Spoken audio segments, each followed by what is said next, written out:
Magandang araw sa iyo, Miss Gwen, at sa mga taga-subaybay ng inyong programa. Tawagin niyo na lamang ako sa pangalang Farah. At edad 27 sa kasalukuyan. May isang anak at naninirahan dito sa Cavite. Sa mahigit 1 taong pakikinig sa inyong programa, naisipan ko na rin na magbahagi ng aking kwento. Sana magustuhan ng inyong mga tagapakinig at magbigay na rin ng inspirasyon at aral. Umikot ang kwento ko sa pamilya ko at buhay pag-ibig. Iba yata ang ngiti mo ngayon at nangingislap pati mga mata mo. Masaya lang po ako, Tita Corinne. Kagabi po kasi hindi ko inaasahan na aalukin na ako ni Sander ng kasal. Talaga? Kung ganun binabati kita, iha. Kaya lang, masyado pa yatang maaga para magpakasal kayo. 1 taon pa lang kayong magkarelasyon. Mahal po namin ang isa't isa, sapat na po yun para sa amin. Tsaka wala naman po yun sa tagal ng relasyon bago magpasyang magpakasal. Sa bagay nga naman, meron nga dyan nasa 10 taon ng relasyon hindi pa rin sa simbahan ang kinahahantungan. Kaya nga po, Tita At tsaka kayo na rin po ang nagsabi na magaan ang pakiramdam nyo kay Sander. Totoo naman kasi, kumpara sa ibang nanligaw sa'yo, masaya ako para sa'yo. Sa wakas, magkakaroon ka na rin ng sarili mong pamilya. Hindi na ako mag-aalala kung sakali man na mawala ako. Tita naman, huwag nyo naman pong palungkutin ang araw ko. Pasensya ka na, iha. Okay na po, huwag nyo na lang babanggitin ulit. Sige, hindi ko na ulit babanggitin. Sabi po pala ni Sander, sa labas po tayo maghahapunan bukas. Tayo? Ibig bang sabihin kasama ako bukas? Oo naman po, susunduin ko kayo dito bukas pagkagaling ko sa trabaho. Bakit kailangan pa akong kasama? Baka makaistorbo lang ako sa inyo. Kasama din po ang mga magulang ni Sander. Dahil kayo na pong tumatayang guardian ko mula noon, kayo po ang ipapakilala ko sa mga magulang niya. Huwag po kayong mag-alala, ilang beses ko na pong nakaharap ang mga magulang niya. Super mababait po sila. Ay, ano kaya ang pwede kong isuot bukas? Yun pong mga damit na binili ko sa inyo. Pwede po kayong mamili doon. Sa dami ba naman ang ibinili mong damit para sa akin ang hirap mamili kung alin doon ang isusuot ko. Tulungan mo naman ako, iha, na mamili. Sige po, Tita. Mamaya po isukat yung mga damit at tutulungan ko po kayong mamili ng mas bagay na isuot nyo bukas. Salamat, iya. Gusto ko kasi na maging presentable din sa pagharap sa mga magulang ni Sander. Kahit ano naman pong isuot nyo, magiging presentable at maganda kayo sa paningin ng mga magulang ni Sander. 5 kami magkakapatid at bunso ako. Hindi na inaasahan nun ng mga magulang ko ang pagdating ko. Ilang taon din na malagi ang itay sa Saudi para maibigay ang pangangailangan ng pamilya. Kung kailan naisipan na niya na mag-for good dito sa Pilipinas, tsaka naman nabuntis sa akin ng nanay ko. Dahil umaasa na lang sa maliit na negosyong naipundar, ang ginhawang naranasan ng mga kapatid ko ay hindi ko na naranasan noon. Nasa huling taon na ako noon ng high school nung marinig ko ang mga magulang ko na nag-uusap na hindi na ako papapasukin sa kolehiyo. Ang priority kasi nilang makatapos noon ang pang-4 naming kapatid. Mabuti na lang dumating si Tita Corinne na matandang dalagang pinsan ni inay at kinuha ko. Itinuring niya akong parang tunay na anak at pinag-aral sa kursong gusto ko. Salamat, iha, at sinama mo ko. Ang saya at ang bait pala talaga ng mga magulang ni Sander. Sabi ko naman po sa inyo na mababait ang mga yun at saka hindi nyo kailangang magpasalamat. Pamilya ko kayo. Natural lang na kasama ko kayo sa mahahalagang sandali ng buhay ko. May iba nga pala ako. Alam na ba ng mga magulang mo ang tungkol sa plano mong pagpapakasal? Hindi ko pa po sila nakakausap Alam ko naman na may tampo ka pa rin sa kanila. Pero magulang mo pa rin sila. At karapatan din nila na masaksihan ang pag-iisang dibdib mo. Hindi pa rin po kasi nagbabago si Itay. Si inay naman lagi sa kanyang kampe.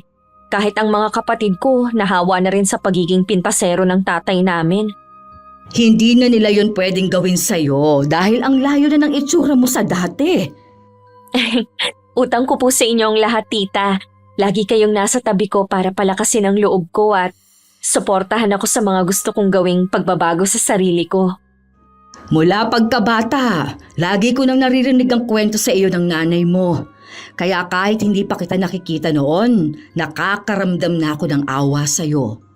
Kung hindi niyo po siguro ako kinuha noon sa amin, malamang po naging utusan na lang ako ng mga magulang ko at mga kapatid ko.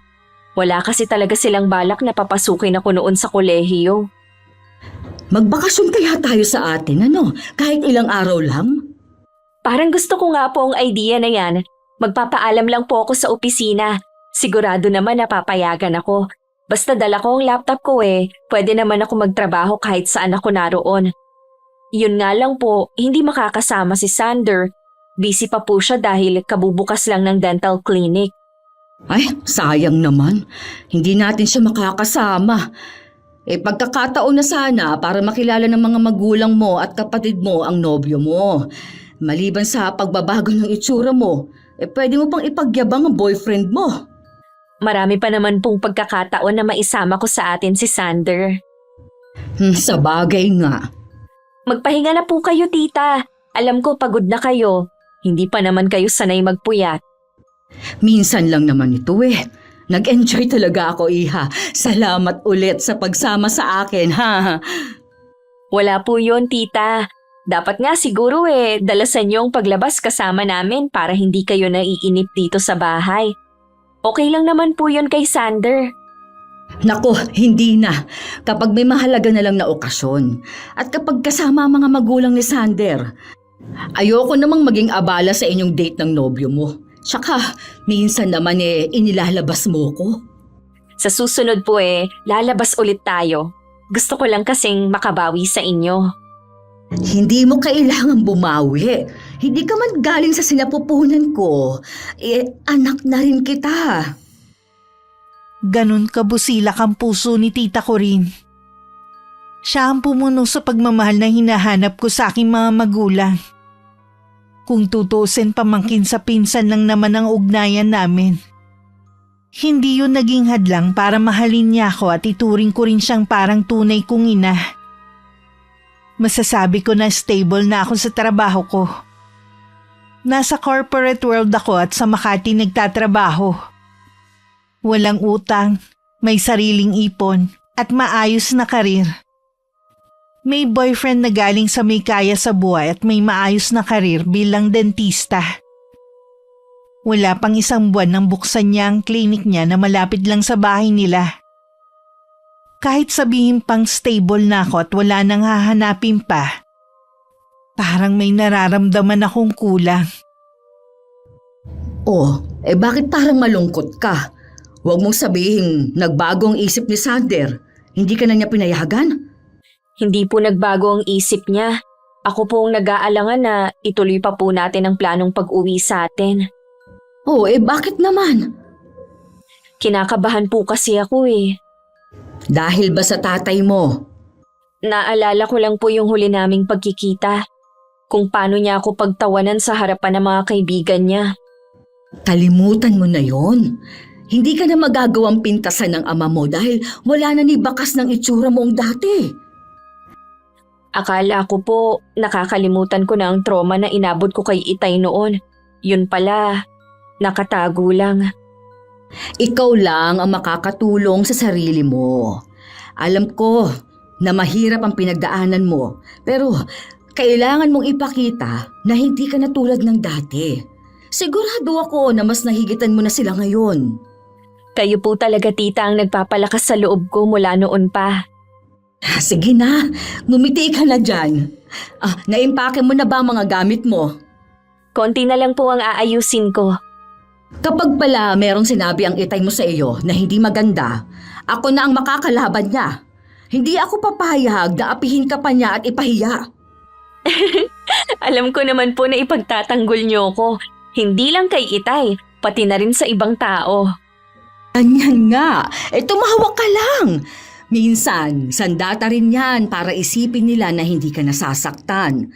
Mas mabuti nga minsang itago rin ang tunay na nararamdaman. Sa aming magkakapatid, ako may kakaibang itsura. Lumaki ko na pangit, ika nga sa aking ama. Maliban pa doon, magaspang ang balat ko na katulad sa kaliskis ng paa ng manok. Kulubot din ang aking balat. Dahil lang sa lotion kaya kahit papano nawawala ang gaspang nito. Mula rin pagkabata, puro pamimintas na lang ang natatanggap ko. Na ang ama ko ang pasimuno. Nasa huling taon na ako sa koleyo nung umuwi ako sa amin dahil piyesta. Doon na ako napuno sa aking ama. Nung gawin niya akong katatawanan sa lahat ng mga bisita. Ni hindi man lang ako ipinagtanggol ng nanay ko. Ako pa ang sinabihan niyang masyadong sensitive. Hindi marunong sumakay sa biro. Sino ba yung mga sakay ng magarang kotse na yon? Si Corinne nga ba yon? Sino kasama niya? Dito nga sila papunta. Ate Maricar, kumusta ka na? Sabi ko na nga ba ikaw yan eh. Sino yung kasama mo? Nay, ako po ito si Farah. Mana po. Ikaw nga ba yan, Farah? Bakit parang nag-iba yata ang itsura mo? At nakasakay pa kayo sa kotse. Ako nga po, Nay. Kumusta po kayo? Ayos lang naman, anak. Sa loob na tayo magkwentuhan. Dumadami na kasi ang mga osyosero eh. Sige po, sina tatay po pala. Mamaya pa ang uwi nun. Ako lang lagi ang naiiwang mag-isa dito sa bahay. Hindi na po ba dito umuuwi si Ate Mariel? Hindi mo pa nga pala alam no. Ikinasal na ang ate mo nung nakaraang taon. Dito lang din sa barangay sila nakatira, sa biyenan niya. Hindi ko po alam na ikinasal na pala si ate. Pasensya ka na anak ha, kung hindi ka na nasabihan nun. Naiintindihan ko naman po. Kahit sino naman sa mga kapatid kong ikinasal hindi ako sinasabihan. Tingin nila panira lang ako sa kasal nila. Kasi Ayos lang po, Nay. Alam ko naman po ang dahilan nila. Nahihiya silang ipakilala ako na kapatid nila. Ang layo ba naman ang itsura ko sa kanila eh. Ngayon ang ganda-ganda mo na. Hindi nga kita nakilala eh. Ano bang ginawa mo ha? Nung magkatrabaho po ako, nag-ipon ako at saka ako nagpaayos. Ganun pala. Siguradong magugulat ang itay mo kapag nakita ka. Hindi na po ako siguro niya ngayon pipintasan. Hindi mo pa rin pala nakakalimutan ang ginawa sa'yo ng tatay mo. Yun siguro ang dahilan kaya hindi ka na umuwi dito eh. Hindi ko naman po kayo nakakalimutan. Kaya nga po lagi ako nagpapadala eh. Nagpapasalamat nga pala ako sa perang ipinapadala mo. Minsan kasi gipit kami ng tatay mo eh. Napeste kasi ang mga baboy na alaga namin. Naubos lang ang puhunan namin. Wala rin namang ibinibigay ang mga kapatid mo eh. Hayaan niyo po, Nay. Dadagdagan ko ang padala ko sa inyo sa susunod. Ngayon palang nagpapasalamat na ako sa'yo. Teka lang ha, ikukuha ko kayo ng merienda. Nung pumasok si Inay sa kusina, ginala ko naman ang paningin ko sa kabuuan ng bahay. Napansin ko na yun pa rin ang dating itsura. Mas pinaluma pa nga lang ng panahon. Sa nakikita ko, hindi na rin nila pinag-aksayahang iparenovate. Marami ding alaala ang nag-uunahan sa isip ko. Hindi nga lang masasayang alaala kaya agad ko yung inalis sa aking isipan. Ilang sandali lang bumalik na rin si Inay dala ang 2 basong juice. Oh, uminom muna kayo. Alam ko pagod kayo sa biyahe. Salamat, Ate Maricar. Ang dami nyo namang dala. Magtatagal ba kayo? Oo, te. Magbabakasyon sana kami dito ng ilang araw kung okay lang naman. Okay lang naman. Mabuti nga yun para makasama naman namin si Farah. Ganon din po ako, Nay. Gusto ko rin po kayong makasama. Siya nga pala, Farah. Sabihin mo na sa nanay mo. Anong ibig mong sabihin, Iha? Kasi po, Nay, ikakasal na po ako. Ha? Kanino naman? Kay Sander po, 1 taon na po kaming magkarelasyon. Nakausap na rin po ng mga magulang niya ang tita Corin. Ganun ba? Di wala na palang problema. Plano ko rin po na papuntahin siya dito para makaharap niyo. Mabuti naman kung gano'n at inaalala mo pa rin kami. Siyempre naman ate, magulang pa rin kayo ni Farah. Sige na, inumin niyo na ang juice na inihanda ko. Aayusin ko lang yung kwarto na tutulugan niyo. Kasalukuyan kami noon nasa kwarto ni tita ko rin nang dumating ang tatay ko. Grabe ang kabog ng dibdib ko ng mga oras na yun. Bahagya pa nga ako nagulat nung kumatok si inay sabay tawag sa pangalan ko. Sabi niya gusto raw akong makausap ni Itay. Inayos ko muna ang sarili ko bago lumabas. Nakatayo sa gitna ng sala si Itay at napakunot ang noo habang nakatingin sa akin. Lumapit ako at inabot ang kamay niya para magmano. Kamusta po kayo, Tay? Ikaw nga ba yan, Farah? Bakit parang nag-ibang itsura mo? Sabi ko naman sa'yo kanina malaki na ang ipinagbago niya. Hindi lang itsura mo nagbago, pati katayuan mo sa buhay. Sa'yo ba yung kotse sa labas? Hiniram ko lang po yan, Tay. Mas maginhawa po kasi ang biyahe namin pa uwi dito kung may sasakyan. Ganun ba? Sabi ng nanay mo magbabakasyon kayo rito. Opo, kasi gusto ko kayong makasama ni Inay. Bakit inabot pa ng 5 taon bago ka umuwi dito sa atin? Abala lang po kasi ako sa trabaho Abay, 4 na oras lang naman ang biyahe papunta dito sa atin. Kung gugustuhin mong umuwi anumang oras magagawa mo. Masyado kasing mataas ang pride mo Hindi naman po sa ganon. Kahit po hindi ako nakakauwi, alam nyo na hindi pa rin ako nakakalimot sa inyo. Kung ang ibig mong sabihin ng pagpapadala mo ng pera, dapat lang na magpadala ka. Kulang pa nga kung tutuusin sa gastusin dito Dadagdagan ko na lang po sa susunod. Aasahan ko yan, ha? Bakit nga pala gumanda ka ng ganyan? Nagparitoke ka ba? Matangos na kasi ilong mo Kuminis na rin ang balat mo. Opo. Siguro dyan na lang naubos ang sahod mo, no? Pangarap ko po kasi na mabago ang itsura ko para hindi na ako mapintasan ng kahit sino. Alam mo, para, mas mahalaga pa rin ang ugali kesa itsura. Aanin mo naman ang ganda kung pangit naman ang ugali. Di wala rin. Bakit po kayo, Tay? Wala nang ginawang iba kundi laitin ang itsura ko. Mabait at masunurin naman ako sa inyo Ano ka mo?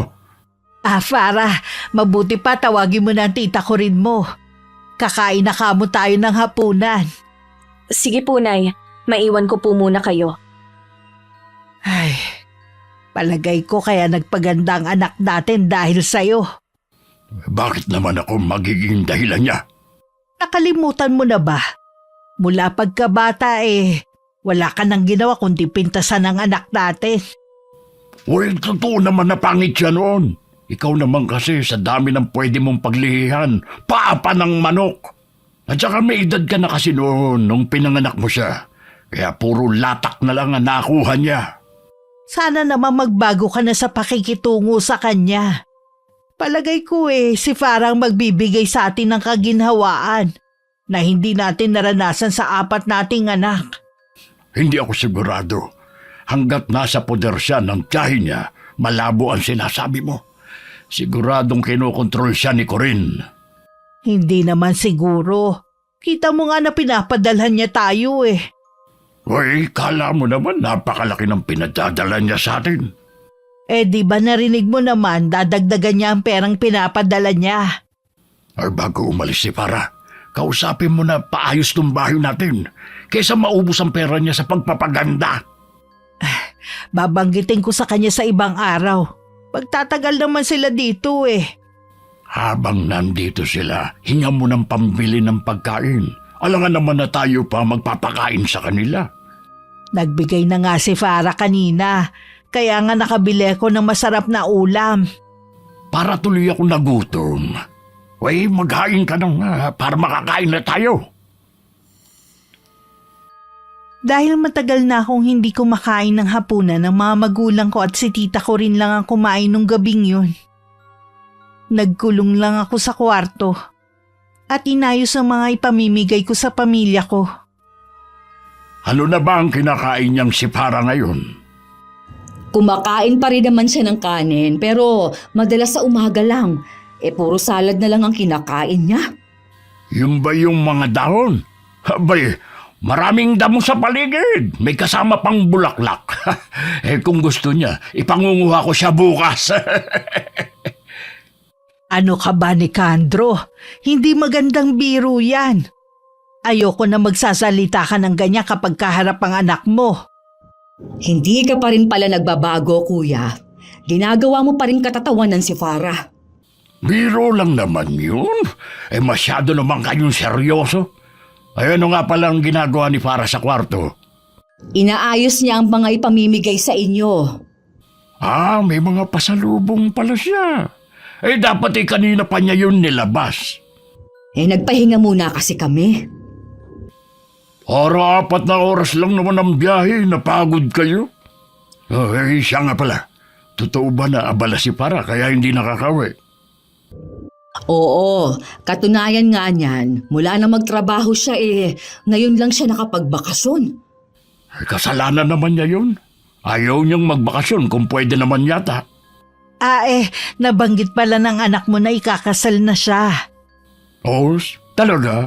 Kanino naman? Sander ang pangalan. Mukhang okay naman yung boyfriend niya. Mabuti may nagkagusto sa kanya. Oo nga pala. Maganda na nga pala siya ngayon. Ewan ko lang kung yung dati pa niyang mukha, kung may magkakagusto sa kanya. Matanong nga kita, kuya. Bakit ba ganyan ang trato mo kay Farah? Ano naman ang ibig mong sabihin ko rin? Mula pagkabata kasi, hindi mo na minahal si Farah. Yung 4 mong anak, pinag-aral mo. Pero ang bunso mo, wala kang plano. Ginagawa mo lang siyang katatawanan sa lahat ng oras. Nakita mo naman siguro kung ano itsura ni Farah. Sa tingin mo kaya sinong ama ang matutuwa? Dapat ikaw na ama ang unang nagtatanggol sa kanya. Pero ikaw pa ang nangunguna sa pamimintas sa anak mo. Kahit ano pang itsura niya, dapat lang natanggapin mo siya at mahalin.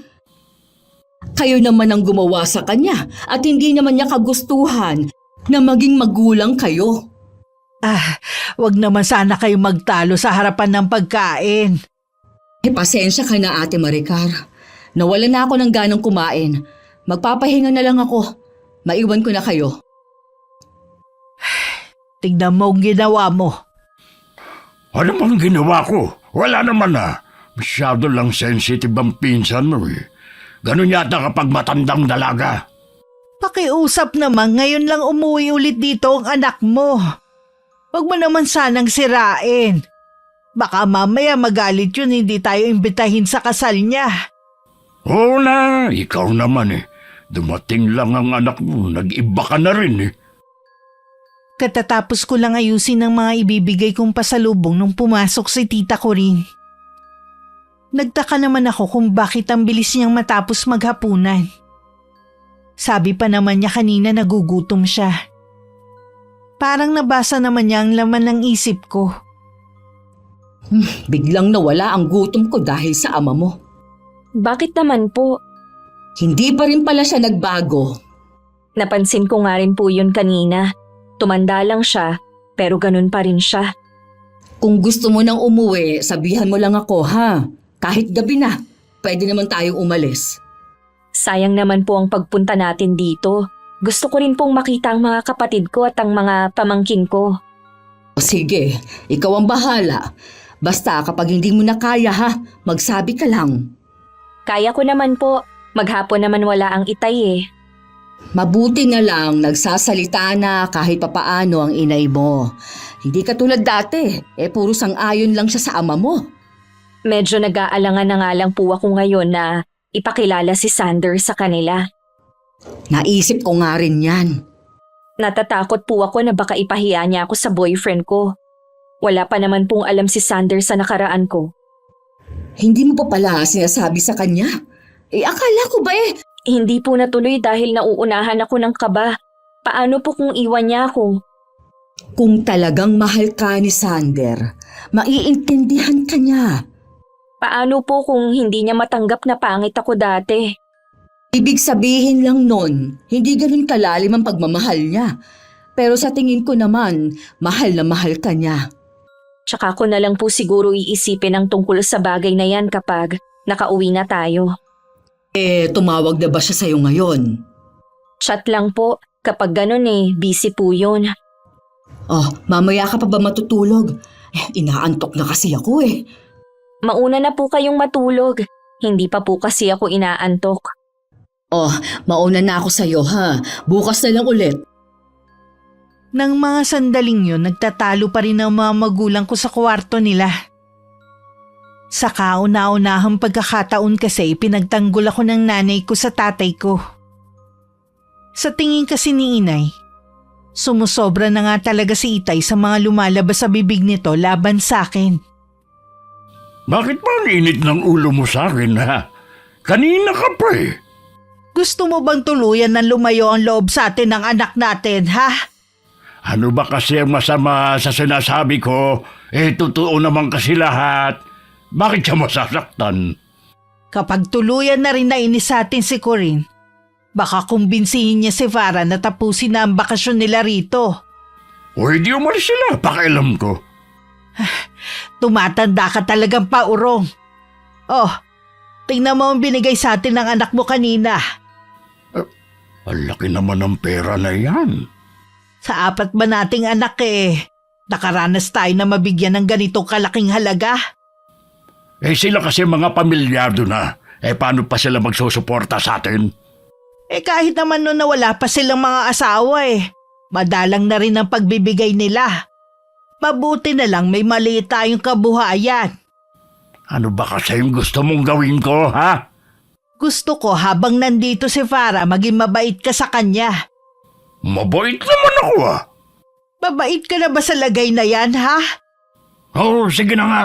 Mas magiging mabait pa ako sa anak mo. Masaya ka na ba? Alam ko kasi na kahit magkaroon na ng sariling pamilya si Farah, hindi pa rin niya tayo pababayaan. Hindi katulad ng mga kuya at ate niya. Nabanggit ba ng anak mo kung kailan ang kasal? Wala pa siyang sinasabi. Pero ipapakilala raw niya tayo sa boyfriend niya para mapag-usapan na rin ang kasal. Kawawang lalaki. Alam kaya niya na pangit talaga dati si Farah? Hindi ko alam dahil wala naman nababanggit ang anak natin. Kung sakaling makilala natin ang lalaki, ako na ang nakikiusap sa iyo. Huwag na huwag mong ibubuko ang nakaraan ng anak natin. Oo naman. Sinasabi ko na sa iyo, Nicandro, ha? Oras na masira ang kasal ng anak mo nang dahil sa iyo. Mawawala ako sa iyo. Kung kailan tayo tumanda ng ganito tsaka mo pa ako iiwan? Huwag mo akong subukan. Gagawin ko talaga. Mabuti pa matulog na tayo. Pagod akong maghapon, tapos gigising na naman ako ng maaga. Mas masarap ang buhay ko sa abroad noon. Di bumalik ka doon. Kung pwede nga lang sana. Kung hindi ako umuwi noon, hindi mabubuo si Farah. Wala na sana akong pangit na anak. Hating gabi na magka-chat pa rin kami ni Sander.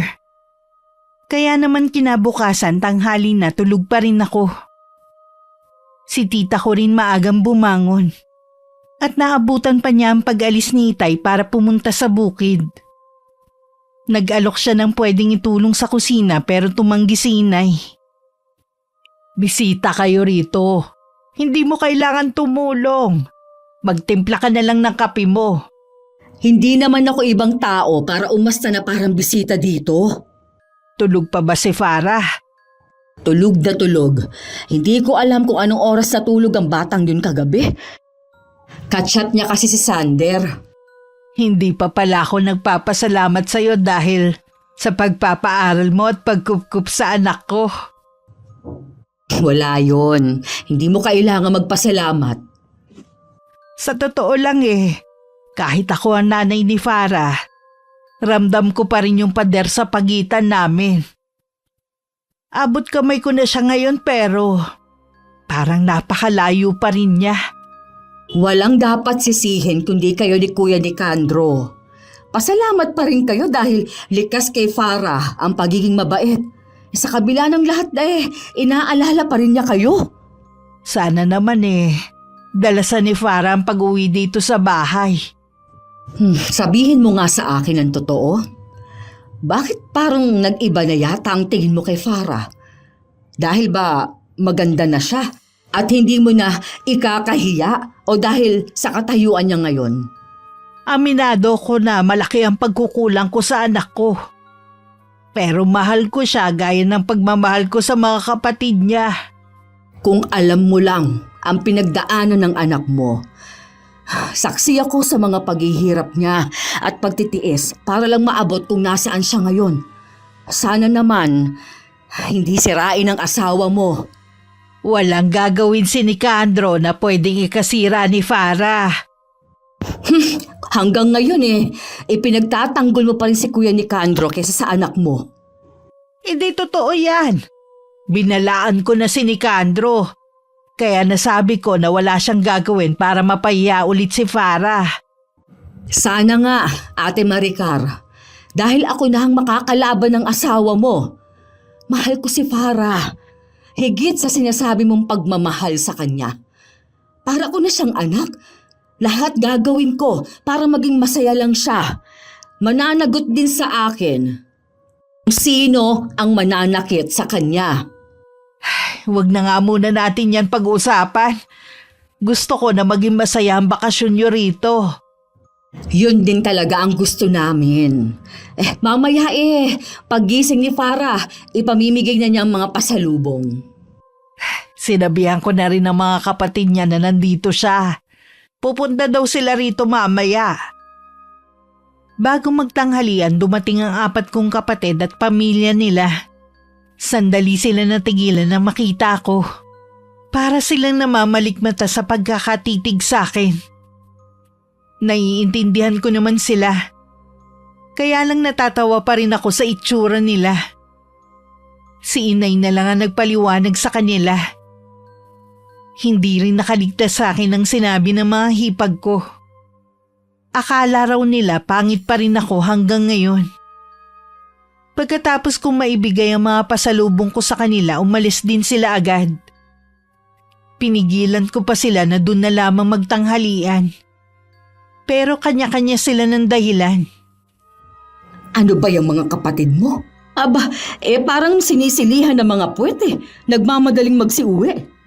Akala ko pa naman makakapag-bonding kami. Parang hindi nila ako na-miss. Ana pala, hindi mo muna ibinigay ang mga pasalubong mo para magtagal sila. Hayaan na lang natin sila. Wala naman akong magagawa kung hindi nila ako itinuturing na kapatid. Kung ano-ano kasi ang itinanim sa kanilang utak ng ama mo Sa halip na matuwa sila na maganda ka na, parang nadismaya pa sila. Palibhasa kasi, hindi ka nila mapagkakatuwaan. Makapal din naman ang mukha ng dalawa mong hipag, ano? Akala yata nila, hindi ko narinig ang mga sinabi nila kanina. Noon pa naman po hindi ko na sila kasundo. Hindi ko naman alam kung ano bang nagawa ko sa kanila. Wala kang ginawang masama sa kanila. Sadyang ganun lang talaga ang ugali nila. Siguro po, kailangan ko na lang tanggapin na ganun sila at ang mga kapatid ko. Iimbitahin mo pa rin ba sila sa kasal mo? Oo naman po, pamilya ko pa rin sila. Gusto kong nandun sila sa mahalagang okasyon sa buhay ko. Ay, ang bait mo talaga. Hindi mo dapat ito nararanasan sa sarili mong pamilya. Maswerte pa rin po ako kung tutuusin dahil may pamilya pa rin ako kumpara sa iba na ulila na talaga. Sa bagay nga. Siya nga pala. Baka meron kang mga kaibigan na gusto mong dalawin. Wala naman po akong naging kaibigan dito Ganun ba? Di, mamasyal na lang tayo. Sige po, Tita Corinne, para hindi tayo mainip. Nagpaalam muna kami kay inay na mamamasyal sandali. Dahil hapon na hindi na ganun kasakit ang init ng araw. Naglakad-lakad lang naman kami sa buong barangay namin. Doon lang namin napansin na wala pa rin palang pagbabago. Nadagdagan lang ang mga bahay. Bakit po hindi nyo naisip na dito tumira? Ang totoo niyan, laking syudad ako.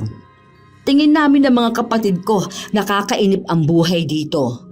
Kaya nung namatay ang itay namin at nakuha ang parte ng lupa, ibinenta namin at saka kami nagkanya-kanya. Nakakainip nga po dito. Parang ang bagal ng usad ng buhay. Naiisip mo ba na tumira ulit dito? Ayoko na pong tumira dito. Wala naman po kasi akong magandang alaala sa lugar na to.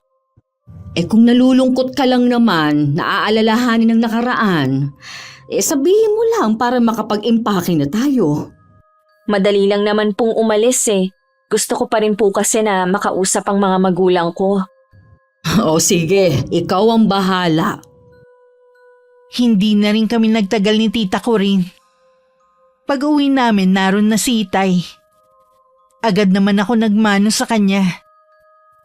Hindi man lang siya ngumiti at ipinagpatuloy lang ang pagtingin sa mga dala ko. Ito lang pala ang dala mo. Akala ko pa naman espesyal. Kaya siguro hindi rin nagtagal dito mga kapatid mo kanina. Hindi ko po kasi alam ang dadalhin, kaya puro pagkain na lang. Okay na rin to. Pampulutan ng iba. Pagtsatsagaan na lang namin ang mga ito. Umiinom ka pa rin pala, kuya? Oo naman, pero madalang na nga lang. Dapat siguro wag na kayong uminom. Masama na po kasi yun sa kalusugan lalo na may edad na rin kayo. Nagsimula lang naman akong uminom nung pinanganak ka. Mabuti nga hindi ako nalulung sa pag-inom ng alak eh. Kumbaga, gusto ko lang makalimot. Hanggang ngayon po ba pangit pa rin ang tingin nyo sa akin? Kapag tinitignan kita ngayon, ang dati mo pa rin mukha nakikita ko sa'yo. Swerte mo pa rin, nakabingwit ka ng lalaking mapapangasawa mo. Dapat nga siguro hindi na lang kami umuwi dito. Aba para, huwag ka nga mag-inarte dyan. Porke maganda ka na ngayon, ganyan ka nang umasta? Hindi naman po ako nag-iinarte. Akala ko kasi ngayong maganda na ako, magiging proud na kayo sa akin. Paano kung magiging proud sa isang retokada, ha? Hindi ko na po alam kung saan ako lulugar. Nung pangit ako, ikinakahiya niyo ako. Ngayon naman, ganun niyo pa rin ako tratuhin. Kahit na anong gawin mo, hindi na magbabago ang trato ko sa'yo. Kaya huwag ka nang umasa pa na matutuwa ako sa'yo. Hindi ko na napigilan pa ang tumakbo papasok sa kwarto. Agad naman akong sinundan ng tiyahin ko. Sa loob ng silid doon ako umiyak dahil sa sama ng loob. Nawalan na rin ako ng pag-asa na magagawa akong mahalin ni Itay. Mabuti pa, aayusin ko na mga gamit natin. Buong buhay ko, wala na akong ginawa kundi ang mamalimos sa atensyon ni Itay. Lahat naman ginawa ko para ipagmalaki rin niya ako gaya ng mga kapatid ko. Hindi na talaga magbabago ang itay mo. Sa halip na magpasalamat nga siya sa mga dala mo, pinintasan pa. Ayusin ko na po mga gamit ko. Ayoko na dito. Magpahinga ka na lang dyan. Ako na ang bahala. Magpapaalam lang ako kay Inay. Kaya lang ayokong lumabas ng kwarto. Ako na lang ang magsasabi sa kanya. Ramdam ko naman na hindi tayo welcome dito. Pasensya ka na, iha. Kung hindi kita pinilit, hindi tayo uuwi dito.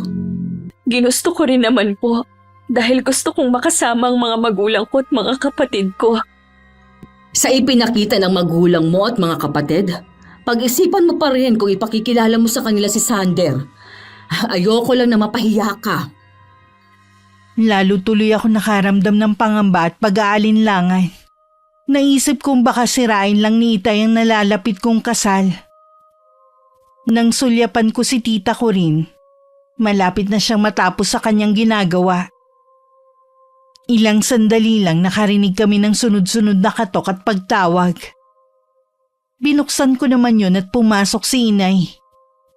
Bahagya pa siyang natigilan na makita ang mga bag namin. Aalis na kayo? Oo, hindi na rin kami makakatagal sa ugali ng asawa mo. Farah, pagpasensyahan mo na lang ang itay mo. Kinausap ko na siya kanina. Tsaka malapit ng gumabi. Akala ko pa naman, Nay, magiging masaya ang bakasyon namin dito. Yun pala, pasasamain na naman ng itay ang loob ko. Huwag mo na lang pansinin ang itay mo. Matanda na rin naman siya eh. Mula noon, wala na akong ginawa kundi ang magpasensya kay itay. Nakakapagod na po siyang intindihin. Alam ko naman, kaya nga kinausap ko na siya. Nakikiusap ako sa iyo, anak, na kung pwede sana, wag muna kayo umalis. Gusto ko rin naman na makasama ka kahit ngayon lang. Wag mo na lang intindihin ang tatay mo. Sana ate, mas intindihin mo ang nararamdaman ng anak mo, hindi ng asawa mo. Iniintindi ko naman ang anak ko eh. Kaya nga kinausap ko na si Nicandro. Hindi naman kasi marunong pakiusapan ng asawa mo. Parang hindi nakakaintindi. Ako na lang ang humihingi sa inyo ng tawad sa inaasal niya. Wag mo na kaming pigilan ate. Mas kawawa ang anak mo kung magtatagal pa kami dito. Tita Corinne, pwede po bang wag na muna tayong umalis? Sara naman. Gusto mo bang insultuhin ka na naman ng tatay mo? Alang-alang na lang po kay inay. Sige na po, tita. O sige, ikaw na ang bahala. Salamat anak at pinagbigyan mo ko. Nung gabi gusto ko sanang kumain kahit konti para makasabay si inay pero nag-aalangan ako. Si tita ko rin naman titiisin na lang daw ang gutom. Kesa makasabay si itay sa hapag. Kaya ganun na lang ang gulat namin nang kumatok si inay. Wala daw si itay at maagang sinundo ng kainuman. Kaming tatlo lang ang naghapunan. Malalim na ang gabi nang dumating si itay. Lasing na lasing. Hindi pa kami nung natutulog ni tita ko rin. Kaya dinig namin ang malakas na boses niya. Hinaan mo ang boses mo. Natutulog na ang mga kasama natin sa bahay eh. Ano ngayon? Bahay ko naman to. Ang akin lang, respeto naman sana. Ngayon na nga lang umuwi ang anak mo eh. Sana hindi na lang siya umuwi rito. Dahil sa kanya nag-aaway tayo eh. Kaya tayo nag-aaway dahil sa ugali mo. Kung hindi mo matatanggap si Farah na anak mo, sasabihan ko na lang siya na wag nang umuwi dito kahit kailan. Bahala siya. Hindi ko naman siya kailangan. Akala mo kung sino na siya. Para sa akin, siya pa rin ang anak nating pangit. Hindi ko alam kung bakit ganun na lang ang galit mo kay Farah. Kasalanan mo rin. Sabi ko sa'yo, huwag mo nang ituloy ang pagbubuntis mo. Tama na ang 4 nating anak pero matigas ka. Tingnan mo tuloy, nagluwal ka ng pangit sa pamilya. Hindi ko na maakalain na ganun siya ipapanganak eh. Mula nang isilang ang bata na yun, puro na lang kamalasan ang dumating sa atin. Kita mo nga, yung maliit na negosyong pinundar ko noon, nalugi lang hanggang nagsara. Tama na Nicandro. Kung hindi ka pa titigil, itutuloy ko ang banta ko sa'yo. Iiwan na kita dahil sa ugali mo. Akala mo naman talaga magagawa mo? Sasama na ako sa anak natin kapag umalis sila. Teka. Seryoso ka ba sa sinasabi mo? Mukha ba ako nagbibiro ha? Maricar naman, huwag mo naman akong iwan. Ang tagal na natin nagsasama eh. Bukas humingi ka ng tawad kay Farah. Muna. Gagawin ko lang yung sinasabi mo. Hindi ko maiwasang mapangiti. Yun kasi ang kauna-unahang beses kong narinig na ipinagtanggol ako ni inay laban kay itay. Ang natitirang tampo ko sa kanya tuluyan nang naglaho sa puso ko. Napagtanto ko din na mahal ako ni inay.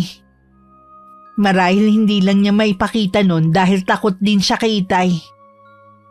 Kinabukasan bago umalis humingi nga ng dispensa si Itay sa mga binitiwan niyang salita. Dama ko na napipilitan lang siya dahil sa takot na iwan ni inay. Pero ang mahalaga habang naroon kami, wala na akong maririnig na masasakit na salita sa kanya. Salamat po, Nay, sa pagtatanggol sa akin kay Itay. Dapat nga noon ko pa to ginawa eh. Huwag mo sanang isipin na mas pinapaboran ko ang mga kapatid mo kaysa sa'yo noon. Kung ano man po ang nangyari sa nakaraan, wala na po yun sa akin. Kalimutan na po natin. Habaan mo pa sana ang pasensya mo sa tatay mo habang nandito ka. Hindi mo naman na siya makikita. Nay, baka po bumalik ako ulit dito pero kasama ko na si Sander. Kausap ko po siya kagabi. Gusto niya kayong makilala. Wala namang problema kung pupunta siya rito eh. Mabuti nga yun na makilala naman namin. Kung inaalala mo ang tatay mo, ako nang bahala sa kanya. Ngayon pa lang po nagpapasalamat na ako sa inyo. Ngayon lang ako bumabawi sa'yo kaya hindi mo kailangan magpasalamat sa akin. Siya nga po pala, Nay. Magsabi lang kayo kung may kailangan kayo, ha? Kung ano na lang ang ibigay mo anak, hindi ko naman tatanggihan eh. Wala naman kami na itulong sa pag-aaral mo. Kaya wala kaming karapatan na humingi sa'yo. Gusto ko lang pong mag-share ng kung anong meron ako. Kaya wag na po kayong mahiya. Ikaw na ang bahala, iha. Napansin ko po, Nay, luma na tong bahay natin. Akala ko po ba ipapaayos ito ni Kuya noon? Ang dami nga nilang plano sa bahay na to eh. Hindi naman natuloy. Mag-iipon lang po ako para maipaayos natin ang bahay natin. Paano mo pa magagawa yun mag-aasawa ka na? Siyempre, iba na ang prioridad mo. Nag-usap naman po kami ni Sander na kahit kasal na kami, magtatrabaho pa rin po ako. Mas okay pa rin po kasi ang may sarili akong pera. Tama ka naman, iha. Huwag mo kaming gayahin ng tatay mo na walang ipon. Masyado kasi kaming umasa na hindi kami pababayaan ng mga kapatid mo eh. Hindi ko po kayo pababayaan ni Itay kahit may sarili na akong pamilya. Pangako ko po yan sa inyo. Yung maalala mo lang kami, sapat na sa akin. Alam kong nahihiya lang si inay na magsabi ng kailangan nila. Pero desidido na ako na tulungan ng mga magulang ko sa abot ng aking makakaya. Nung sumunod na araw, wala naman ako naririnig na anuman kay Itay. Pinanguha pa nga niya kami ng buko at ilang prutas na tanim niya. Nasa silid ba yung magtita? Ang anak lang natin ang nandun. Si Corinne may pinuntahan na dating kakilala. Nabanggit mo na ba kay para yung mga kailangan natin? Nagkukusa naman ang anak mo eh. Mabuti pa rin kung sasabihin mo. Baka kung ano-ano lang iibigay niya. Pag-iipunan daw niya ang pagpapaayos ng bahay natin. Pag-iipunan pa? Ibig sabihin wala siyang pera? Meron naman siguro, hindi nga lang sapat. Ilan taon na siyang nagtatrabaho wala pa rin siyang ipon? Paano yata puro pagpapaganda ang inuuna? Wala na tayong pakialam doon. Sariling pera naman ang ginagastos niya eh. O ba'y dapat na yung inuunan niya, makabayad man lang siya ng utang na loob sa atin? Ano bang utang na loob ang sinasabi mo dyan, ha? Mula nung tumuntong sa high school nun si Farah, siya na nagpapaaral sa sarili niya. Kung ano-anong nilalako niya para lang makapag-aral siya. At kaya siya nakapagtapos ng koleyo dahil kay Corinne. Sa kanya may utang na loob ang anak natin. Kung hindi dahil sa atin, wala sana siya sa mundong ito. Oo nga, pero sama ng loob lang naman ang ibinigay natin sa kanya. Habang nandito siya, ngayon ko lang naisip ang mga pagkukulang ko sa kanya. Pero gusto pa rin niya tayong suklian ng kabutihan. O lahat na ibibigay niya, tanggapin mo. Huwag mong kalilimutan na wala na tayong maaasahan sa apat nating anak. Humihingi nga ako kay Arnold ng pang-abono, wala daw siyang pera eh. Lintik na buhay talaga to. Susubukan ko kung makakahingi ako kay Farah mamaya. Huwag mo lang subukan, pilitin mo. Alam mo naman yung mga kalakal na lang ang kinabubuhay natin. Malapit nang dumilim nang magising ako. Hindi ko alam kung dumating na ba si tita ko rin. Bumangon na lang ako at pumunta sa kusina. Naabutan ko si inay na nagluluto na ng hapunan. Napahaba yata ang tulog mo, iha. Oo nga po eh. Dumating na po ba si Tita Corinne? Hindi pa nga eh. Baka nawili sa pakikipagkwentuhan. Tutulungan ko na po kayo, Nay. Huwag na, iha. Baka maulingan ka pa. Kahoy pa rin kasi ang gamit natin dito eh. Baka madumihan lang ang kamay mo. Maupo ka na lang dyan at kwentuhan mo na lang ako. Halos alam naman po ninyo ang nangyari sa akin eh. Wala na po akong maikukwento sa inyo. Meron nga pala akong sasabihin sa'yo. Ano po yun, Nay? Kasi mga tanim sa bukid lang ang ikinabubuhay namin ng itay mo eh. Wala kasi kaming pambili ng abono dahil napeste nga ang mga alaga naming baboy.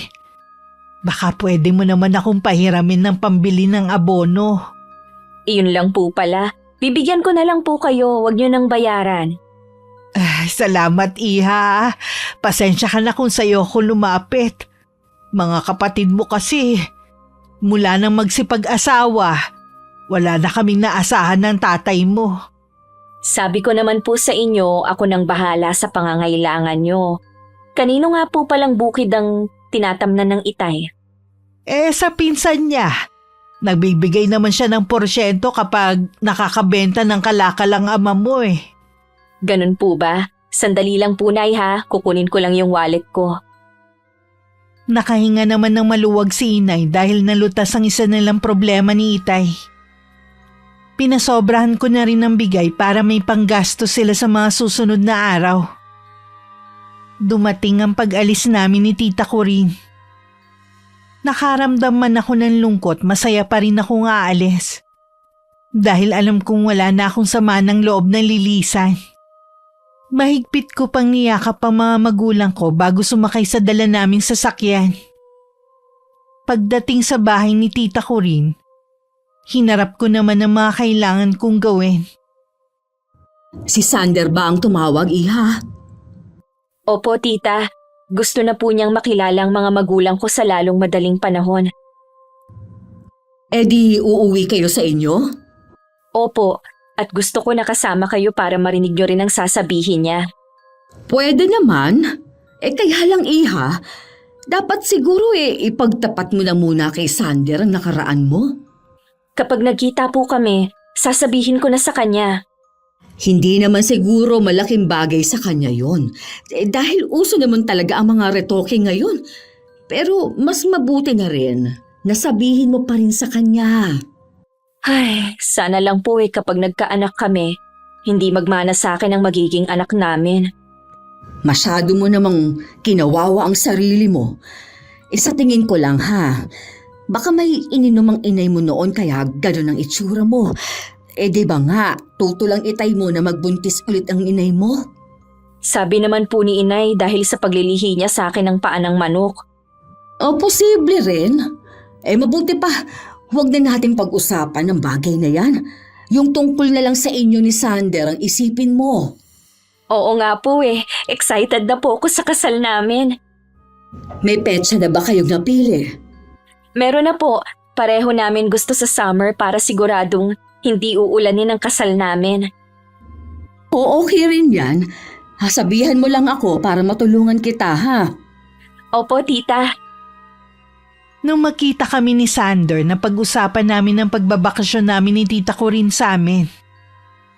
Maging ang tungkol sa kasal namin. Nagtakda na rin kami ng araw kung kailan kami uuwi sa amin. 1 linggo mula ngayon uuwi kami sa amin para makausap namin ng mga magulang ko. Halo ang nararamdaman ko ng mga sandaling yun. Mas nangingibabaw sa akin ng kaba. Pero agad ko rin yun inalis sa sistema ko. Ang kauuwi lang natin sa inyo, uuwi na naman tayo. Alam na po ni inay na uuwi tayong 3 doon. Ay sayang nga lang at hindi makakasama ang mga magulang ni Sander. Humingi naman po sila ng dispensa. Mahirap na po kasi kung pipilitin na magbiyahe ang ama ni Sander. Sinong mag-aakala na may sakit pala sa puso ang ama niya? Mukha kasi siyang malusog kung titignan. Nagulat nga rin ako nang sabihin yun ni Sander sa akin eh. Kaya pala ang dami na ring bawal na pagkain sa ama niya.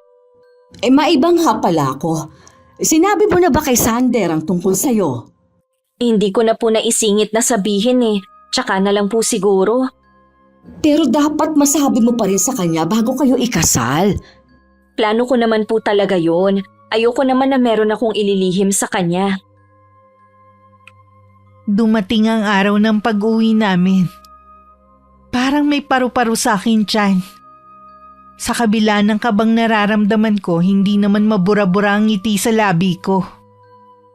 Pagdating nga sa amin, mainit naman na tinanggap ng mga magulang ko si Sander.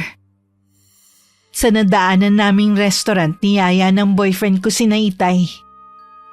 Hanggang doon, walang tigil ang masaya naming kwentuhan. Nagpunta lang ako sa banyo sandali. Pagbalik, natanaw ko si Itay at si Sander na seryosong nag-uusap. Mula nga noon nakitaan ko na ng pananamlay si Sander. Kinausap ko naman siya ng sarilinan dahil baka may problema sa kanyang ama. May nangyari ba sa papa mo? Kanina ko pa kasi napapansin na parang may problema ka. Ayos lang naman ang papa ko. Farah, bakit naglihim ka sa akin? Akala ko ba magiging tapat tayo sa isa't isa? Ha? Hindi kita maintindihan. Kinausap ako ng itay mo. Pag-isipan ko daw kung talagang ikaw ang gusto kong makasama habang buhay. Marami naman daw ibang babae dyan na masigit na maganda at hindi tulad mong retokada. Sinabi yun ng Itay sa'yo?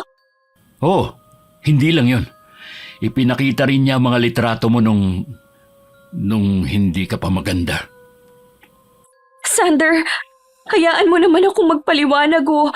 Sasabihin ko naman sa'yo eh, tsumitsyempo lang ako. Sa tingin ko, pag-isipan muna natin ang mga plano natin. Kailangan ko rin kasing kausapin ang mga magulang ko eh. Nagbago na ba ang isip mo dahil nalaman mo na hindi ako maganda? Nagulat lang ako. Hindi ko kasi inaasahan ang matutuklasan ko eh. Sana noong ka pa umamin. Nawala na ba yung pagmamahal mo sa akin? Hindi ganun kadali na mawawala ang pagmamahal ko sa'yo. Ang gusto ko lang sana bigyan pa natin ng panahon na makilala ang isa't isa. Alam ko na. Sige, hindi na kita pipigilan na umalis. Patawarin mo ako, Farah. Bigyan mo pa ako ng panahon. Itutuon ko muna ang panahon ko kay Papa. Nang maiwan ako mag-isa, tsaka ako magulgul ng iyak. Mabuti na lang nasa pinakalikod ako ng restaurant kung saan naroon ng garden. Walang tao ng mga sandaling yun.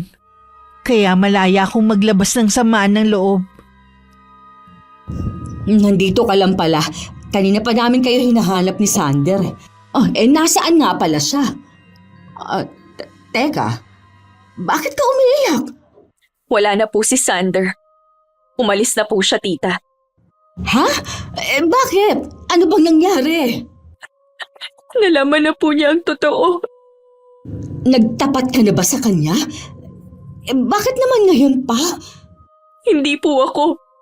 Si Itay po ang nagsabi sa kanya kung ano-ano pa pong sinabi niya kay Sander. Ipinapakita pa niya ang mga litrato ko noon. Ay, ano bang klaseng ama ang meron ka?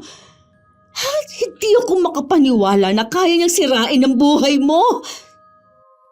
Nauna na ako umuwi sa bahay ng mga magulang ko at nagkulong na lang sa kwarto. Kung hindi rin lang gabi na, aalis na ako sa lugar namin.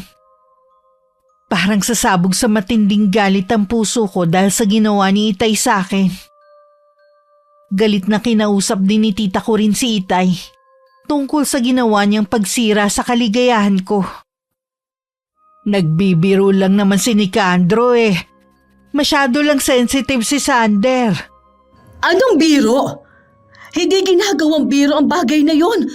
Sinira ng asawa mo ang kaligayahan ni Farah. Para yun lang?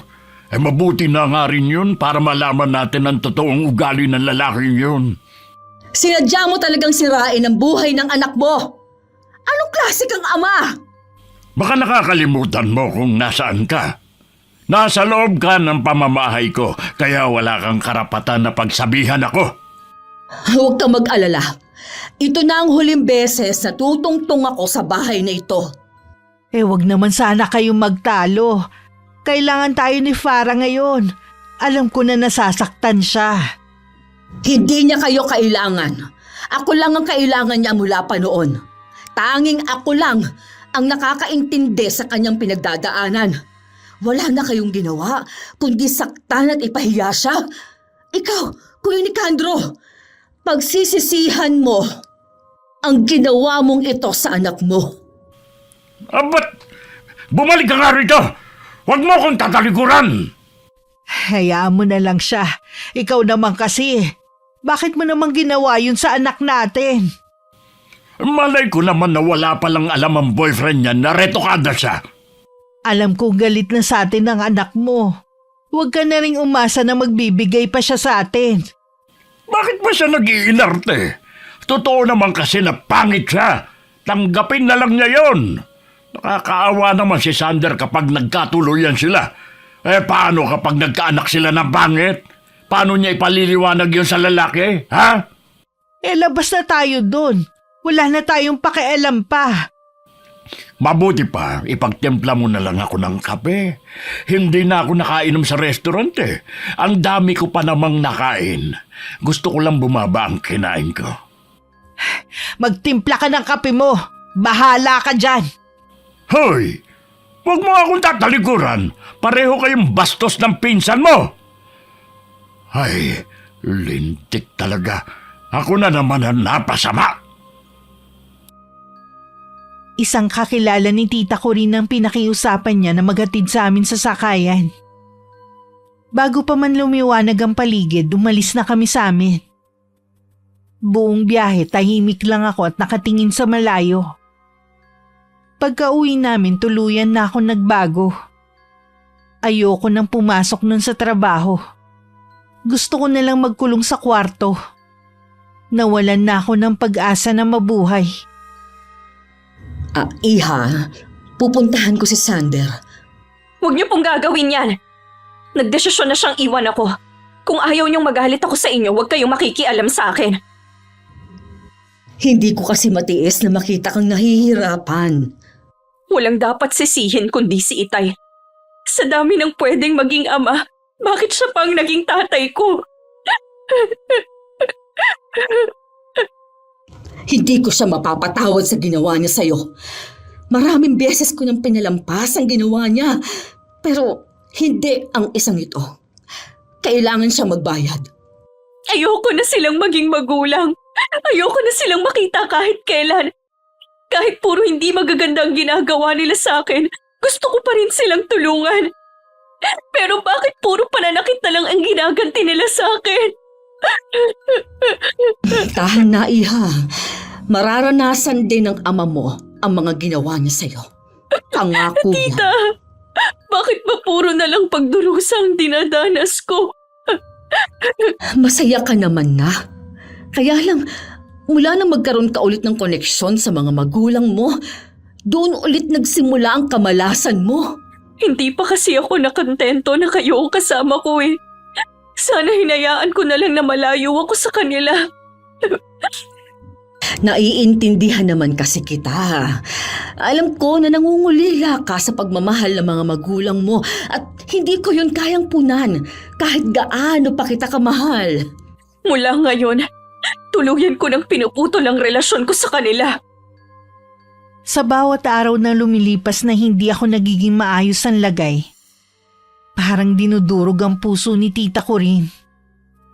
Kahit ano rin ang pag-aalon niya sa akin, mas pinipili kong magkulong na lang sa kwarto.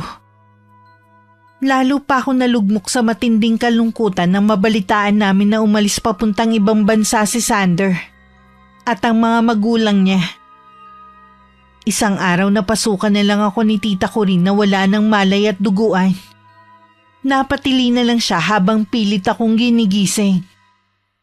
Mabuti na lamang narinig ng mga kapitbahay ang paghingi niya ng tulong. Agad ako naitakbo sa pinakamalapit na ospital. Huwag mo na ulit gagawin na maglaslas ng pulso, ha? Ninakot mo ako ng husto. Mabuti na lang walang natamaan na ugat. Sorry po, tita, kung pinag-alala ko kayo. Napakahina ko na talaga pagdating sa problema.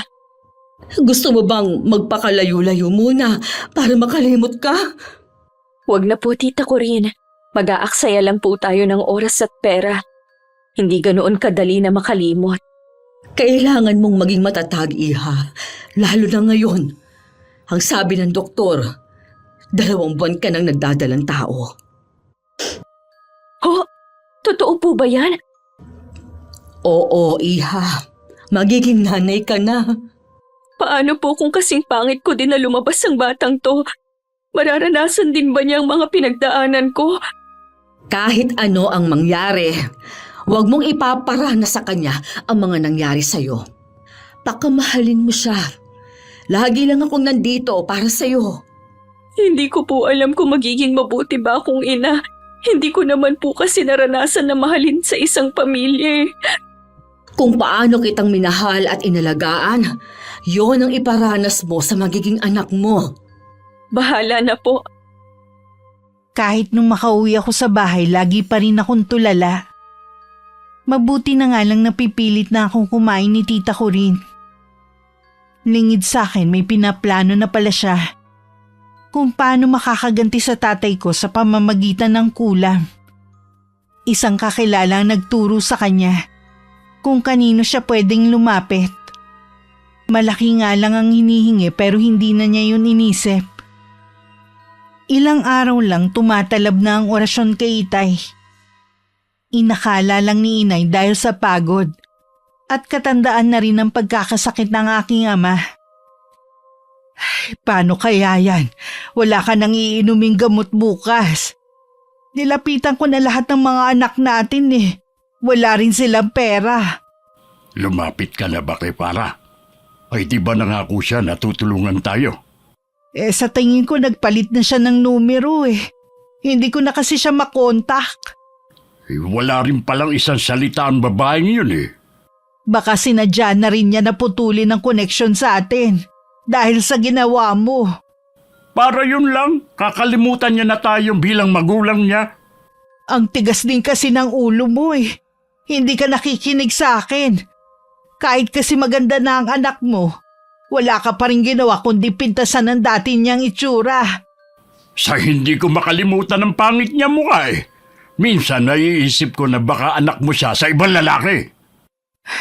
Nicandro, hindi ako makapaniwala na pinag-iisipan mo ako ng ganyang kasamang bagay.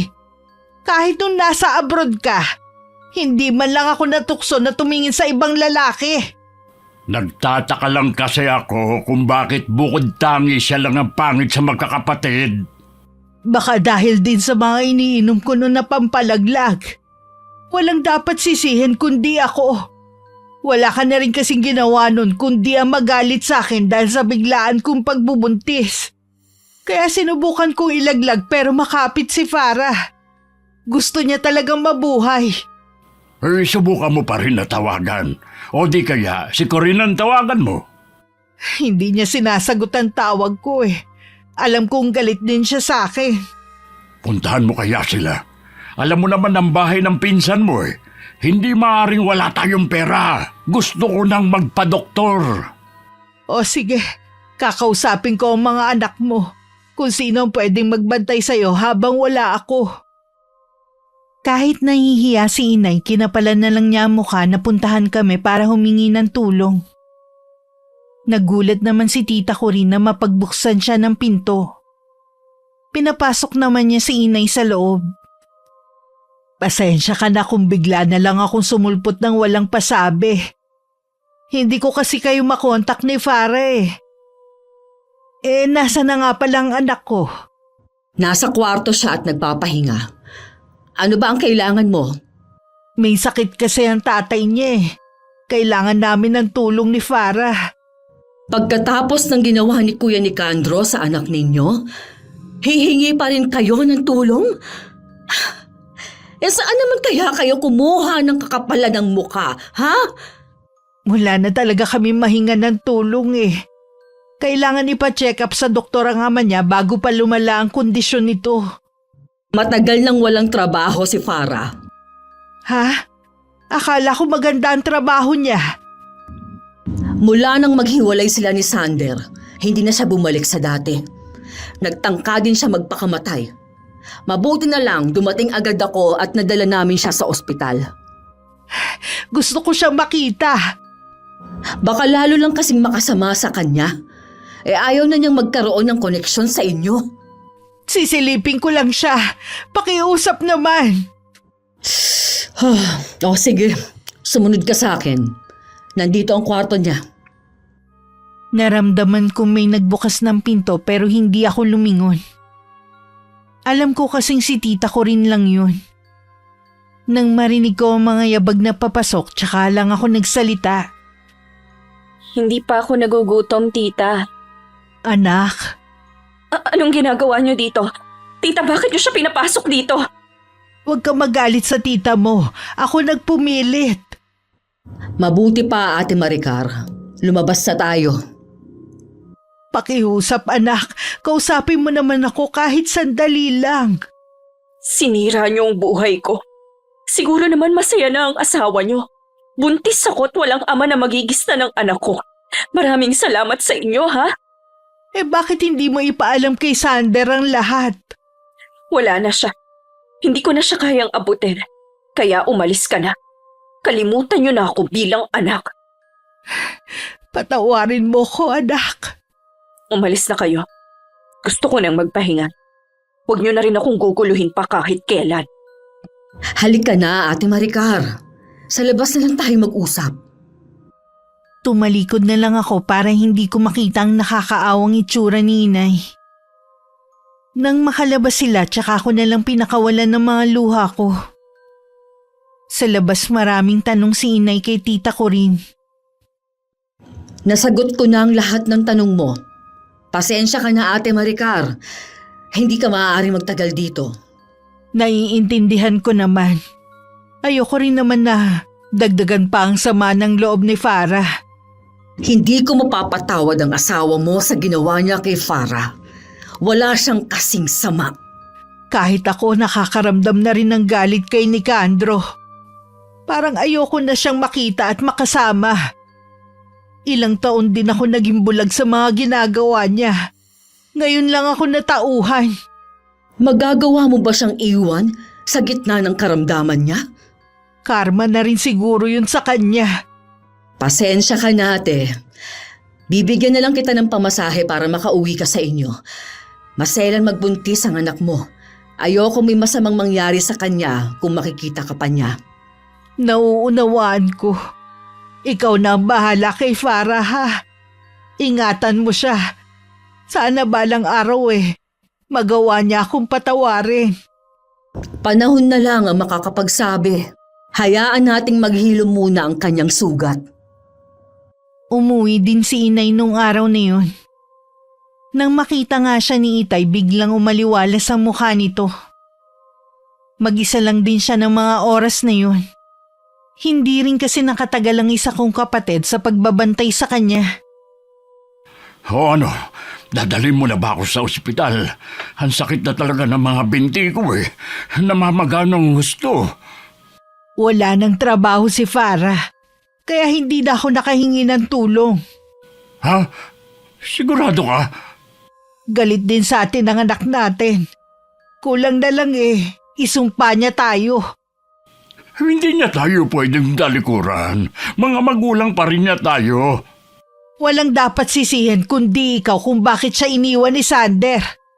Alam mo ba nagdadalang tao rin ang anak natin. Mag-isa niyang palalakihin ang apo natin na walang ama. Ano ka mo? Buntis si Farah? Hindi lang yun. Nagtangka din siya magpakamatay dahil sa sama ng loob. Hindi ko naman alam na ganun pala magiging resulta ng ginawa ko. Magsisi ka man, huli na ang lahat. Ang laki ng kasalanan natin kay Farah. Paano pa niya tayo mapapatawad? Paano naman ako? Puro ka na lang paano ka. Puro sarili mo na lang ang iniisip mo. Nakakasawa ka ng intindihin. Hindi ko naman kasi sinasadya eh.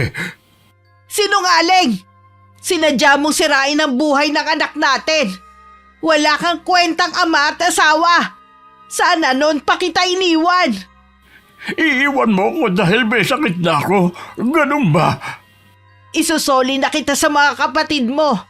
Bahala na sila sa'yo. Gusto ko naman alagaan ng anak ko. Babawi ako sa lahat ng pagkukulang ko sa kanya. Nagmamakaawa ako sa'yo. Huwag mo naman akong iwan. Kailangan kita.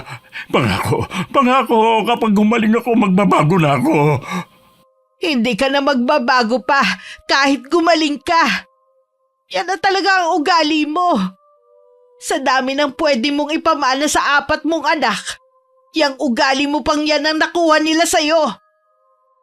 Kinausap ni Inay ang mga kapatid ni Itay na ipagamot ang kapatid nila. Ipinaliwanag niya na wala na siyang ibang malalapitan. Nang dumalaw nga sila, nakita nila ang kalagayan ng aking ama. Ang isang kapatid ni Itay nagkahinala na hindi pangkaraniwan ng sakit nito. Kaya naman nagpatawag agad siya ng albularyo. At dun nga nakumpirma na merong kumukulam kay Itay. Walang ibang gagawa nito sa akin, kundi si Farah. Anak pa talaga natin ang pinagbibintangan mo. Alam mo meron din siyang pinagdadaanan. Narinig mo naman siguro sinabi ng albularyo. Matindi ang galit ng taong nagpapakulam sa akin. Sa tingin mo, sino pa bang gagawa nun, ha? Sa dami ng mga may galit sa'yo, siguradong isa sa kanila ang gumawa nito sa'yo. Lubayan mo nga ang anak natin. Malakas ang pakiramdam ko na si Farah ang gumawa nito. Subukan mo lang na sabihin sa mga kapatid mo na si Farah ang pinaghihinalaan mo.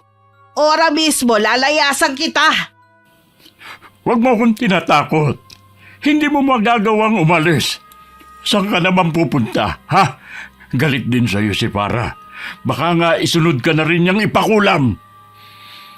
Kung gagawin nga niya yun, maluwag kung tatanggapin ang parusa niya. Kung tutuusin kulang pa sa atin ang gagawin niya. Hindi mo ako mapipigilan na sabihin sa albularyo at sa mga kapatid ko na si Farah ang nasa likod ng sakit ko. Magkakasubukan tayo ni Kandro. Tinutuo nga ni Itay ang banta niya. Ang mga kapatid niya hindi makapaniwalang magagawa ko yun sa sarili kong ama. Pero sabi naman ng albularyo, isang lalaki ang nasa likod ng pangungulam kay Itay. Maaari daw nakaalitan niya sa inuman o di kaya sa pangangalakal. Nangako naman ang matandang albularyo. Nagagawin niya lahat para gumaling ang aking ama. Bakit ka nag-iimpake? Nakalimutan mo na ba ang sinabi ko sa'yo, ha? Oras na sabihin mo sa mga kapatid mo na si Farah ang pinaghihinalaan mong kumulam sa'yo. Iiwan na kita. Huwag mo namang gawin sa akin to. Maawa ka naman sa akin. Hindi naman sila naniwala eh. Kung wala pang sinabi ang albularyo, masisira na naman ang anak natin sa mga kapatid mo. Wala ka talagang kwentang tao. Kung hindi na talaga kita mapipigilang umalis, hintayin mo muna akong gumaling. Alam mo, hindi ako makakakilo sa bahay na ito. Total, wala ka naman pakialam sa mga taong nakapaligid sa'yo eh. Wala na rin akong pakialam sa'yo. Huwag mo sanang kalilimutan na sumumpa ka sa harap ng altar na magsasama tayo habang buhay, sa hirap at ginhawa. Ikaw ba, tinupad mo yon ha? Di ba hindi? Kaya tigilan mo ko sa pangungonsensya mo. Buong buhay ko, wala na akong ginawa kundi pagsilbihan ka. Ngayon sarili ko naman ang iisipin ko. Nakikiusap ako sa'yo. Huwag mo akong iwan. Maricar! Bago tuluyang iwan ni Inay ang aking ama, Tinanong pa niya ang albularyo kung may pag-asa pang gumaling si Itay. Gagaling naman daw pero habang buhay nang may mararamdaman sa kanyang katawan. Walang nagawa ang mga kapatid ko kundi bantayan si Itay. Kahit kasi napagaling siya ng albularyo na natili lang siyang nakaratay sa higaan. Samantala buong puso naman humingi ng kapatawaran ng inay sa akin. Lumambot naman ang puso ko sa kanya. Salamat anak at hindi mo ko pinagtabuyan. Hayaan mong bumawi ako sa iyo. Aalagaan kita habang malakas ako. Talaga po bang hindi niyo nababalikan si Itay? Hindi na anak. Matagal na panahon ako nabulag sa kanya. Naging mabuti nga akong asawa. Hindi ko naman nagampanan ang pagiging ina ko lalo na sa iyo. Gusto ko rin na makasama kayo. Salamat po ako ang pinili niyo. Hindi pa rin pala nagsisisi si Kuya Nicandro. Tama lang sa kanya ang iwanan mo. Mabuti na tauhan ka na. Hindi ko na talaga kaya. Naubos na ang pasensya ko sa kanya nang pagbintangan niya ang anak namin na nagpapakulam sa kanya. Kulam? Iyon ang sakit ni Itay? Oo, iha. Mabuti na lang sinabi ng albularyo na lalaki ang nagpapakulam sa kanya. Siguro gusto lang siyang turuan ng leksyon. Siguro. Pero hindi naman siya nagbago. Hanggang salita lang siya. Huwag na lang po natin pag-usapan ang nangyari kay Itay. Pasensya ka na, iha. Mula ngayon hindi ko nababanggitin ang tungkol sa Itay mo. Nakalimutan kong baka makasama sa kalagayan mo. Mula ng araw na yun sa amin na tumira si Inay. Wala naman naging problema kay tita ko rin. Dati naman kasi sila naging malapit sa isa't isa nung dalaga pa si Inay. Lingid sa aming kaalaman, bumalik ulit ang tiyahin ko sa mangkukulam na hiningan niya ng tulong. Gusto niya kasing bigyan pa ng mas malalang sakit ang aking ama. Na sinunod naman ng mangkukulam. Si Kuya Arnold po ba ang tumawag sa inyo? Ano po ang sabi? Wala na raw ang Itay mo. Napasukan daw nila sa kwarto na wala ng buhay. Akala ko po ba magaling na siya? Yun ang sabi ng albularyo bago ko umalis. Kayo po ang bahala kung gusto niyong umuwi. Hindi nga lang po ako makakasama. Okay lang, iha. Hindi ka naman talaga pwedeng bumiyahe dahil sa kalagayan mo Galit po ako kay Itay, pero nalulungkot pa din ako sa sinapit niya. Mag-iingat po kayo sa pag-uwi niyo. Nang araw ding yun, umuwi si Inay sa amin para asikasuhin ang burol ni Itay. Gusto sanang samahan ni tita ko rin si Inay. Kaya lang hindi niya ako maiwan. Makakahinga ka na rin ng maluwag ngayong wala na ang Itay mo. Sa kabila ng ginawa niya, hindi ko pa rin hinangad ang kamatayan niya. Mas makakabuti na rin kasi na wala na siya, kaysa patuloy kanyang saktan. Hindi naman po niya ako masasaktan dahil malayo na ako sa kanya at wala naman akong balak na makipagkita sa kanya. Sa bagay nga. Kanina ko pa po napapansin na kanina pa kayo silip ng silip sa labas ng bintana. Ano po ba ang tinitingnan ninyo? May hinihintay kasi akong bisita. Ha? Kailan pa po kayo tumanggap ng bisita? Siguro espesyal ang bisita ninyo. Oo, espesyal talaga. Siguro na traffic lang yun kaya hanggang ngayon wala pa. Baka nga po. Mabuti pa po, maupo na lang kayo kesa maya-maya ang silip ninyo. Lalo lang kayong hindi mapapakaling yan. Mabuti pa nga. Kumusta na nga pala ang pakiramdam mo ngayon? Nahihirapan pa rin po ako sa pagbubuntis ko. Ganito po ba talaga kahirap magdalang tao? Sabi nila mahirap nga daw. Di ba nga, meron pang namamatay. Lagi daw nasa hukay ang isang paa ng mga buntis. Natatakot po tuloy ako. Huwag kang matakot. Basta sundin mo lang ang mga bili ng OB mo. Sinusunod ko naman po. Iniinom ko rin ang mga reseta niyang gamot kahit nasusuka na ako sa pag-inom. Tama yan, iha. Sandali ha. Nandito na ihata ang bisita. Sino ba kasi ang bisita mong yan, tita? Malalaman mo rin. Naghintay lang ako sa may sala habang nakaupo.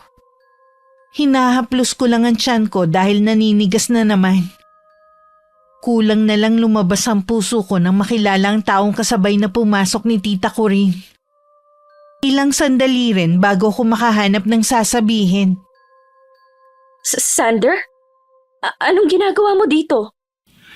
Una sa lahat, patawarin mo ko kung basta na lang kitang iniwan. Magulo lang talaga ang isip ko.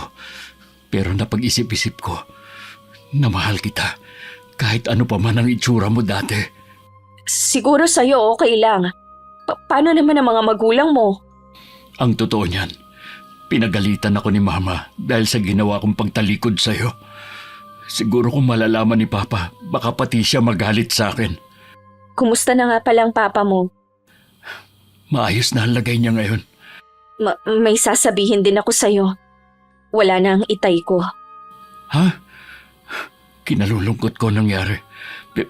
Pero bakit ka nandito? Hindi kasi ako pwedeng bumiyahe eh. Oo nga pala, nabanggit ng tita mo na buntis kang araw. Kung alam mo lang kung gaano mo ako pinasaya, hayaan mong bumawi ako sa mga naging kasalanan ko sa'yo. Dalawa na kayong gustong bumawi sa akin. Si inay kasama na rin namin at gusto niya ring bumawi sa akin. Salamat naman at nagkaayos na kayo. Wala akong hangad kundi ang kaligayahan mo, Farah.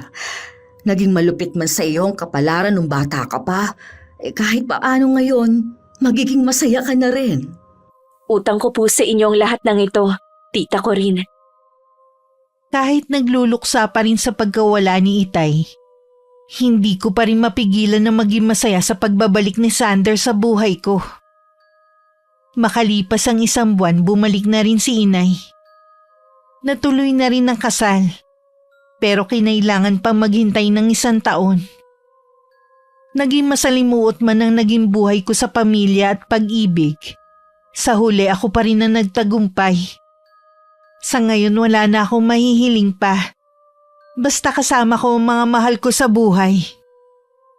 Bago kami nun bumukod ni Sander, ipinagtapat sa akin ni Tita Corinne ang ginawa niya. Kahit malaking kasalanan ang nagawa niya, wala akong naramdamang galit sa kanya.